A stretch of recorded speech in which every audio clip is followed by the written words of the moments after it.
Bienvenidos a la entrevista en France 24. En esta ocasión estamos en San José de Costa Rica y nos acompaña el presidente de esta nación centroamericana, Carlos Alvarado Quesada. Presidente Alvarado, muchísimas gracias por estar con nosotros en France 24. Es un verdadero gusto estar con ustedes nuevamente. Recientemente usted presentó el proyecto que pretende alejarse de los combustibles fósiles e incentivar el uso de energías limpias y renovables en el país de aquí a 2050. Este plan se llama el Plan de Descarbonización. Explíquenos a grandes rasgos en qué consiste. Bueno, primero tenemos una meta no solo nacional, sino global de reducir el uso de combustibles fósiles y en general de descarbonizar la actividad humana por el calentamiento global, por el cambio climático, por el efecto invernadero, pero principalmente para proteger a la humanidad y a nuestras futuras generaciones. Es de ahí que sale nuestro compromiso a partir de los acuerdos de París más recientemente, pero a partir de la evidencia científica para como país comprometernos con una ruta crítica para reducir nuestras emisiones de CO2 o de otros gases contaminantes y más bien utilizar alternativas. Y esto se da en el transporte, por ejemplo, eliminando el uso de combustibles fósiles en un periodo de tiempo, en mejores prácticas en la agricultura, para que sean prácticas que emitan menos gases y más bien nos permitan formas más sostenibles de producción, en residuos sólidos también, para hacer un mejor manejo, una economía circular de los residuos sólidos, en la organización urbana, en la electrificación, en vez de usar más bien quemar combustibles, en la digitalización. Esos son componentes que tiene este Plan Nacional de Descarbonización que lanzamos en febrero pasado y que tiene como ambición para el año 2050 que Costa Rica tenga una economía libre del uso de combustibles fósiles y una economía descarbonizada. Entonces ahora Costa Rica tiene la gran responsabilidad de que este plan sí pueda llevarse a cabo de manera exitosa, ya que si no, muchas naciones que están mirando cómo se desarrolla este plan podrían desanimarse en su deseo de conseguir una economía descarbonizada. Es una gran responsabilidad, pero también es consistente con la historia de Costa Rica. Hace 70 años, no lejos de aquí donde estamos, Costa Rica abolió el ejército cuando se pensaba que era imposible. Y hoy tenemos una mejor educación y una mejor salud porque no invertimos en Fuerzas Armadas, sino en educación y salud. Eso es un ejemplo muy poderoso. Igual que creamos una seguridad social universal hace 78 años, solidaria, y de la que seguimos gozando. Cuando se creía que era muy difícil, incluso ese debate sigue en otras partes del mundo. También hemos creado una matriz eléctrica limpia, 99.5% renovable. Ese sí es parte de la discusión, incluso ahora ya lo tenemos.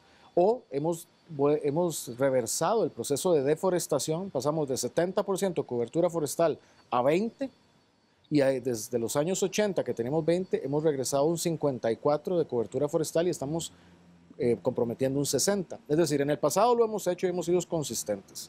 En el presente ya estamos implementando cosas del plan. No es que el plan vamos a empezar a hacer, ya estamos haciendo.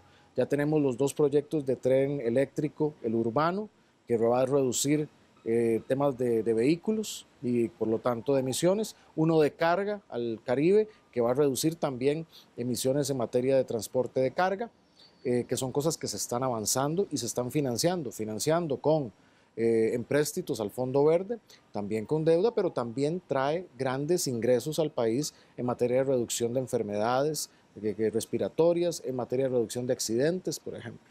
Además, que para mí es una discusión no de si lo vamos o no lo vamos a hacer. La discusión debe ser cómo lo vamos a hacer. Pero la humanidad tiene que pasar a un punto de aceptación de que lo tenemos que hacer para que haya humanidad. El hecho de seguir en si lo vamos o no hacer es negarnos al futuro de la humanidad como tal. Es un tema ético. Por lo tanto, nosotros nos enfocamos mucho en el cómo y lo estamos haciendo desde ya. Entonces, según usted, el progreso económico y la protección del medio ambiente sí son compatibles. Y además, el modelo de Costa Rica sí podría ampliarse o hacerse a gran escala porque Costa Rica es un país muy pequeño. Pongo los mismos ejemplos de nuestra historia. Decían que no tener fuerzas armadas era desproteger al país y más bien hemos crecido más económicamente y hemos dado más protección social en educación y salud. Decían que proteger más el bosque era quitar tierras a la agricultura, pero proteger más el bosque más bien hizo crecer más la economía gracias a nuestro modelo ecoturístico, 3 millones de visitantes turistas el año pasado. Ese es el sostén. Entonces, más bien, en vez de hacer caer la economía, la hizo subir. Entonces, un modelo que tiene estas características no va en contra del crecimiento, al contrario, a nosotros nos ha servido para el crecimiento. No estoy diciendo con esto que todo el mundo tenga que imitar directamente el ejemplo de Costa Rica en esas cosas, pero sí buscar sus propias soluciones para llevar en mano sostenibilidad con crecimiento. Y sí es posible. En el caso actual, la energía eléctrica para el transporte es al menos 5 veces más barata que usar combustibles fósiles. Entonces no es solo un tema de qué es lo correcto hacerlo porque no contamina, sino que es lo mejor para la gente. Y en el tema de la escala, sí, ciertamente Costa Rica es un país pequeño en su dimensión comparativa y grande en sus sueños y sus ambiciones. Pero yo me pregunto esto y ese es mi argumento. Costa Rica tiene 5 millones de habitantes y la mayoría estamos comprometidos con la descarbonización. Pero yo le preguntaría a las personas en Europa, en el norte de América, en muchas partes del mundo, ¿ustedes tienen más de 5 millones de personas comprometidas con esto? Y yo creo que sí.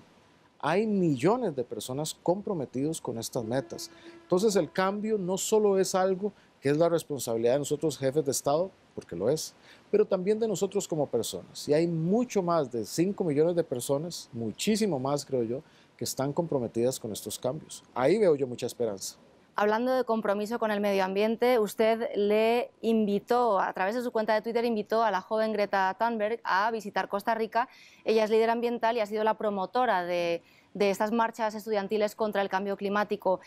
Durante estas marchas los jóvenes están protestando contra la inacción política, están mostrando su enfado contra esta inacción política para revertir el proceso del calentamiento global. ¿Cuál es su opinión acerca de este movimiento juvenil? Yo primero lo que tengo que hacer es felicitarlo y apoyarlo. Es que yo tengo un hijo pequeño, por ejemplo, y la generación más joven, sea la que está en preescolar o en la escuela, por ejemplo, todavía en sus primeros años de colegio, y la que aún no ha nacido es la que más años tendrá que vivir por delante en la Tierra y la que más años tendrá que sufrir los efectos del cambio climático o sus efectos más radicales. Y esa generación llegará ahí recibiendo ese escenario y mirará hacia atrás y nos preguntará a nosotros qué hicieron ustedes para prevenir esto. Y yo cuando tenga la edad de mi padre quiero poder responderle a mi hijo esa pregunta diciéndole hicimos todo lo necesario para revertir esto y es más, y poder decirle y lo logramos. Dejemos de lado el tema ambiental por un momento.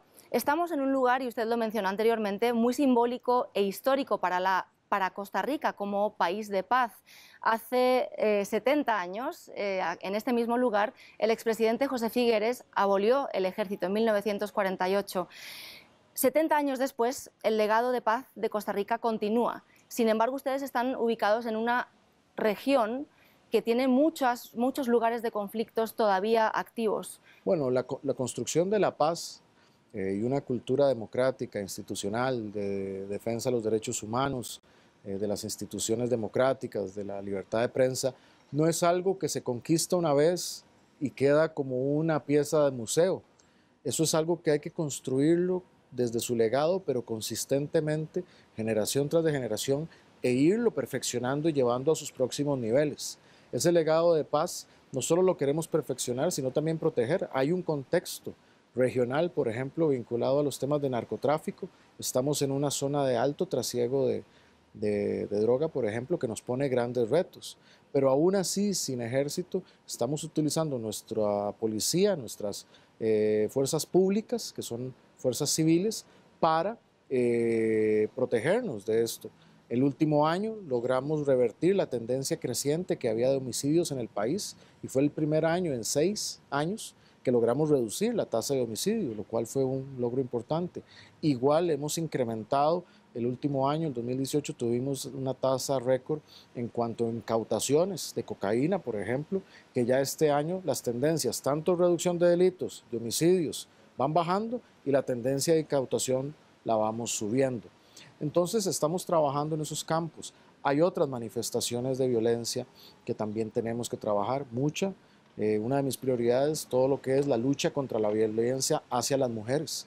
Vivimos en una sociedad machista y desigual entre hombres y mujeres. Hoy un niño y una niña de la misma edad, si no cambiamos las características de nuestra sociedad, no tienen las mismas oportunidades o salariales o de otro tipo. Hay grandes retos, pero creo también que nuestro compromiso con esa tradición de paz es seguir trabajando para construir siguientes niveles aún mejores para nuestra ciudadanía. Va a cumplirse un año de la crisis en Nicaragua. Recientemente usted mencionó, y leo textualmente, nadie en la región puede estar satisfecho hasta que no haya elecciones libres y democráticas en Nicaragua. ¿Cómo ve usted lo que está sucediendo en su país vecino del norte? Pues yo lo veo con mucha preocupación. Me preocupan profundamente las violaciones a los derechos humanos, personas que son perseguidas o apresadas sin procesos judiciales de ningún tipo, solo por manifestarse, la violencia hacia la prensa, por ejemplo, muchos periodistas apresados también, o las muertes, el registro de muertes que se han constatado por distintos órganos.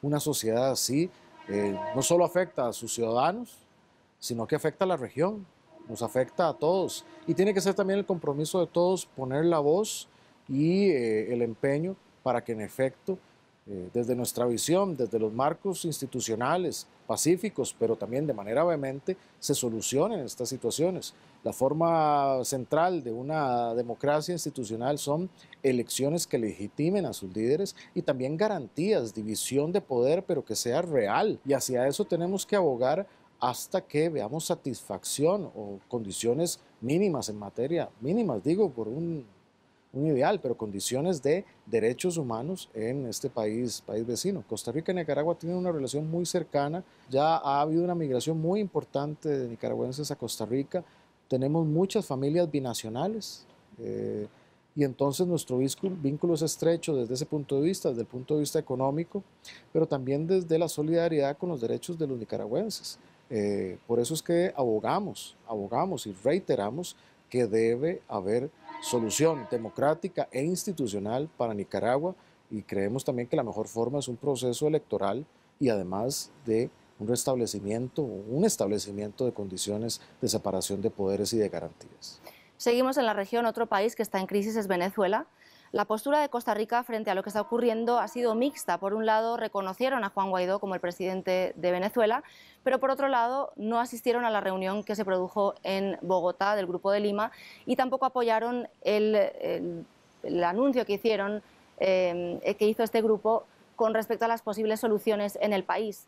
¿Cuál cree usted entonces, o cuál es la postura de Costa Rica frente a una solución en Venezuela? Nuestra posición, y eso quiero ser también categórico, ha sido contundente.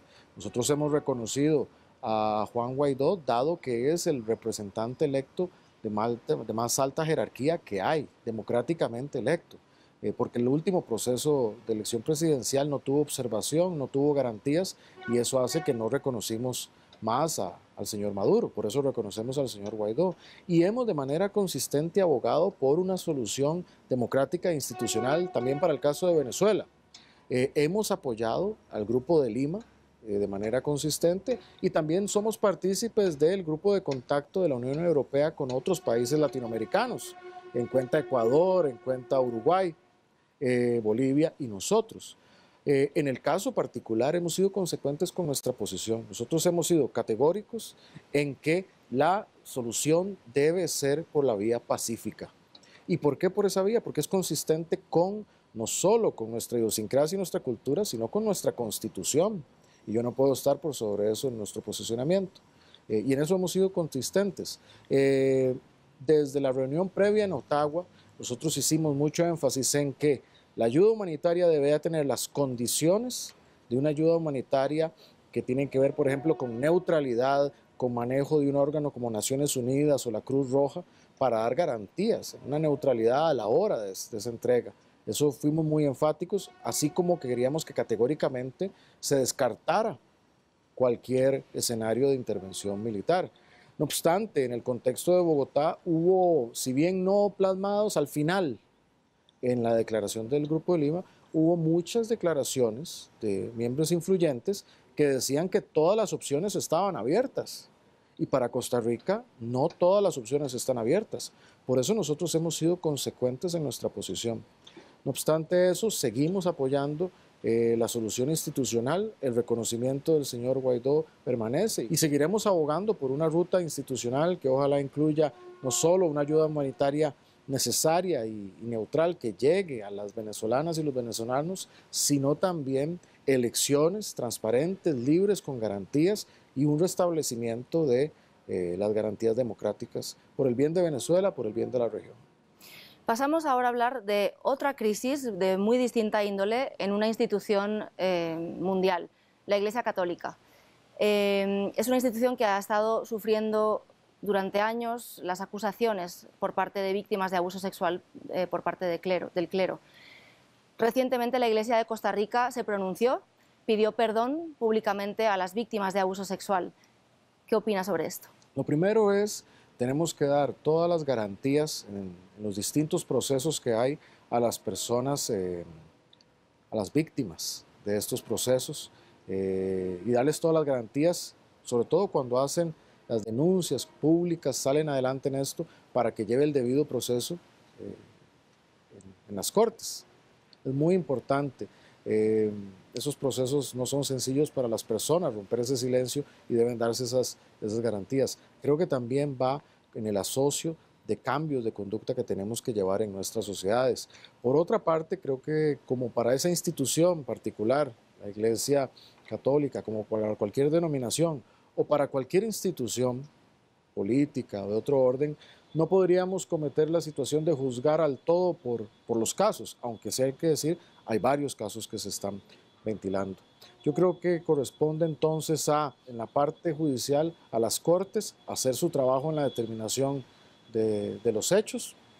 Creo que valoro como un avance las señales que ha dado particularmente la Iglesia, pero ciertamente en esto, como sociedad, así como decía que somos una sociedad machista que tiene que avanzar en esto, o como somos una sociedad que contamina y tiene que descarbonizar, también en esto necesitamos como sociedades avanzar a sociedades en que las personas puedan profesar su fe libremente y que no tengamos tampoco que lamentar casos como estos tan dolorosos que se hacen públicos. Carlos Alvarado, muchísimas gracias por estar con nosotros en France 24. Y a ustedes, muchísimas gracias. Pueden continuar con más información en nuestra página web france24.com. Muchísimas gracias.